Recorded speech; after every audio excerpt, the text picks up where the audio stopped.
साल 1982 में एक फिल्म आई थी हरिदर्शन नाम से, जिसमें भी इसी कहानी को बताया गया था कि हिरण्यकश्यप के बेटे प्रहलाद भगवान विष्णु के बहुत बड़े भक्त थे एंड हिरण्यकश्यप तीनों लोगों पे राज कर रहा था एंड असुर होने के साथ साथ वो उन सारी चीज़ों को कर रहा था जो उसकी असुरता को बयां करते हैं एंड इसी में से एक काम था भगवान विष्णु से अत्यंत घृणा करना।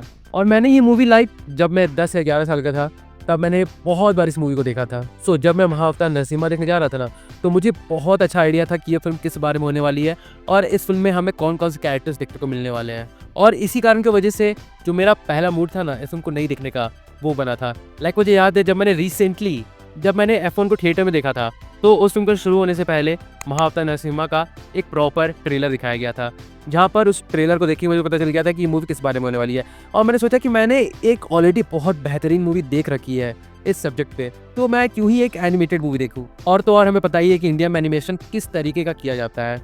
सो I was kind of sceptical about this film और मैंने सोचा क्या ही होगा इस फिल्म का, ये फिल्म आएगी कुछ दिन चलेगी और फिर चल जाएगी। बट टू माई सरप्राइज इस फिल्म ने वो करके दिखा दिया है जो आज से कुछ साल पहले इसी सेम प्रोडक्शन हाउस की फिल्म कांतारा ने किया था।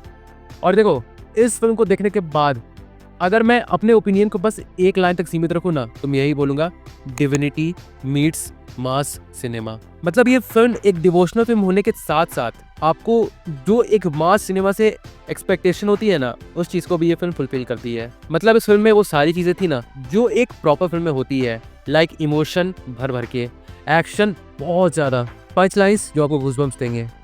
एंड जब भगवान विष्णु स्क्रीन पे दिखते हैं ना, और उस पार्टिकुलर सेगमेंट में जिस तरीके की एनिमेशन की गई है ना, वो भगवान विष्णु के जो डिवाइन ऑरा है ना, उससे अच्छे तरीके से रेप्लिकेट कर पाती है। And you can almost feel the divinity in those scenes जब भगवान विष्णु आते हैं। And yes, to my surprise and to everyone जिन्हें लगा था ये फिल्म कुछ खास कमाल नहीं करने वाली है, उन सबको और मुझे भी इस फिल्म ने टोटली गलत साबित कर दिया है। और ये गलत साबित होना कोई बुरी बात भी नहीं है। अगर फिल्में बार बार इस तरीके का एक्सपीरियंस दे तो मैं बार गलत होना चाहूंगा। बट देखो, फिल्म के बारे में कहने के लिए जैसे मैंने बताया था कल ही के पोस्ट में कि मेरे पास बहुत कुछ है, और उस बहुत कुछ में जो सबसे पहला एस्पेक्ट आता है ना, वो है इस फिल्म की एनिमेशन की। देखो, हमें पता है कि इंडिया में एनिमेशन किस तरीके का किया जाता है एंड काफ़ी टाइम तक ऐसा पॉसिबल नहीं है कि हम हॉलीवुड के लाइक लेवल का एनिमेशन कर पाएंगे। लेकिन उसके बावजूद भी एनिमेशन से हट के अगर कोई एक चीज़ होती है जो ऑडियंस को through out the running time engage रखती है, तो वो होती है उसकी स्टोरी। लाइक रिसेंटली जिस एनिमेटेड फिल्म ने ऑस्कर में भी तहलका मचाया था, उस फिल्म का नाम था फ्लो। एंड उस फिल्म में एक सिंगल डायलॉग भी नहीं था, और उस फिल्म का एनिमेशन भी काफ़ी सारी फिल्मों से बहुत ज़्यादा हटके था। मतलब मैं हट के ऐसा नहीं कह रहा हूँ कि बहुत एक्स्ट्रा ऑर्डिनरी या फिर ऐसा कुछ था जो हॉलीवुड में कभी कर नहीं पाएगा, वैसा बिल्कुल नहीं। फ्लो में अपने कैरेक्टरिस्टिक्स थे। एंड कई बार ऐसा होता है ना कि कुछ कहानियाँ लाइक सिर्फ विजुअल से आपको उन सारे इमोशंस को फील करवा देती है जो मे भी डायलॉग्स भी पूरी तरीके से कन्वे ना कर पाए। एंड इसी कारण की वजह से एनिमेशन मैटर करती है। बट स्टिल उसके अलावा अगर कोई और चीज़ मैटर करती है तो वो, जैसा मैंने बताया, स्टोरी। और इस फिल्म की स्टोरी सच में बहुत ज़बरदस्त है। लाइक अगर किसी ने इस कहानी के बारे में बिल्कुल भी नहीं सुना है ना, then he is going in for a treat. Like अगर कोई इस फिल्म को बिल्कुल ब्लैक वाइट के साथ देखने जा रहा है ना, तो वो थिएटर से कुछ अलग ही तरीके का एक्सपीरियंस लेके निकलेगा। और जैसे मैंने बताया कि एनिमेशन के मामले में तो ये फिल्म टॉप नॉच नहीं है, बट हम इसके बजट को ध्यान में रख के इस बात को मानना पड़ेगा कि मेकर्स ने उन सारे सीन्स को अच्छी तरीके से एनिमेट किया है ना। जब भगवान विष्णु स्क्रीन पे आते हैं, उनके अवतार नरसिम्हा स्क्रीन पे आते हैं, या फिर उनके अवतार फराहा स्क्रीन पे आते हैं, या फिर कोई भी देव जब भी स्क्रीन पे आते हैं ना, तो उस टाइम के एनिमेशन को लाइक एलिवेट कर दिया गया है। और बाकी टाइम में जो एनिमेशन है ना, वो आपको केवल और केवल स्टोरी के दम पे खुद से एंगेज्ड रखती है। और देखो, जहाँ मैं इस फिल्म को देखने गया था ना, वहाँ पर कई लोग ऐसे थे कि जब भी फिल्म में कोई गाना आ रहा था जो कि फिल्म की फ्लो को बिगाड़ नहीं रहा था, बल्कि उसे और अच्छे तरीके से कन्वे कर रहा था, तो कई लोग उन सारे गाने को सुन के बोर हो जा रहे थे। But even this point is not a backdrop for this film. हाँ, भले मैं मानता हूँ कि कई लोगों को गाने इस फिल्म में लाइक उस तरीके से कनेक्ट नहीं कर पाएंगे जिस तरीके से लाइक मैं हुआ था इस फिल्म से। बट उसके बावजूद भी, जैसा मैंने कहा, ये मेरा अपना ओपिनियन होने वाला है, तो मुझे उस पार्टिकुलर चीज़ ने भी इस फिल्म से तोड़ा नहीं। एंड यस, जिन लोगों ने भी इस फिल्म में वॉइस एक्टिंग का काम किया है ना, they have done a proper job. Like the dialogue delivery और जो पंच लाइन्स है, उन्हें बहुत अच्छी तरीके से यहाँ पे अलग अलग जो एक्सप्रेशन होते हैं ना ह्यूमंस के, उसे बहुत अच्छी तरीके से बयां किया है।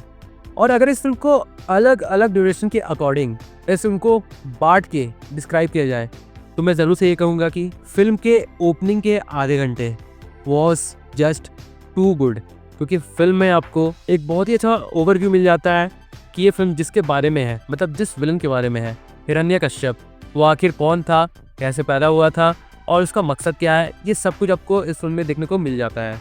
और उसके बाद वो अपने मकसद को पूरा करने के लिए क्या क्या चीज़ें करता है, वो सब भी हमें फिल्म के शुरुआती आधे घंटे में देखने को मिल जाता है।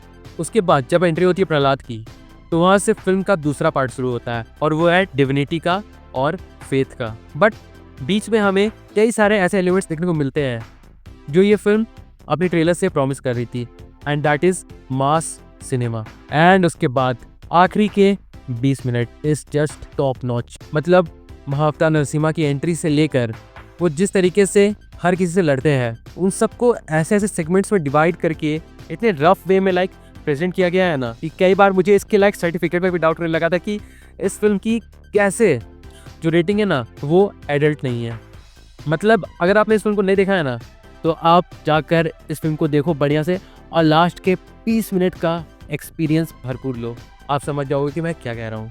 एंड यस, अगर इतना कुछ बोलने के बाद अगर इस फिल्म की जो मैं बोल रहा हूँ ना कमियां गिनाऊं तो वो बस यही है कि इस फिल्म का बजट उतना था नहीं कि इस फिल्म का एनिमेशन बहुत ज़्यादा ग्रैंड लेवल पे होता, बट फिल्म मेकर्स ने स्मार्ट प्ले किया और उन्होंने पार्टिकुलर सेगमेंट्स को बहुत अच्छी तरीके से एनिमेट किया, जहाँ पर सिर्फ और सिर्फ खेल एनिमेशन को होने वाला था एंड बाकी जगह मेकर्स ने कहानी का सहारा लिया है, जो कि अगेन से उस चीज़ को बताती है कि even with limited opportunities you can create a masterpiece.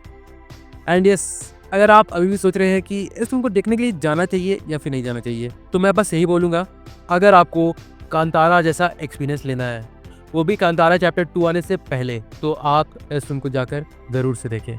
And well, अगर आपने भी इस फिल्म को देख लिया तो आपका इस फिल्म को लेकर क्या ओपिनियन बना, आप भी कमेंट करके ज़रूर से बताइएगा। मैं ज़रूर से जानना चाहता हूँ कि इस पार्टिकुलर फिल्म के बारे में आपके ओपिनियंस कैसे हैं। So do comment your views. और हाँ, बाकी फिर चलिए मिलते हैं बहुत जल्द एक और नई वीडियो के साथ। तब तक के लिए बाय।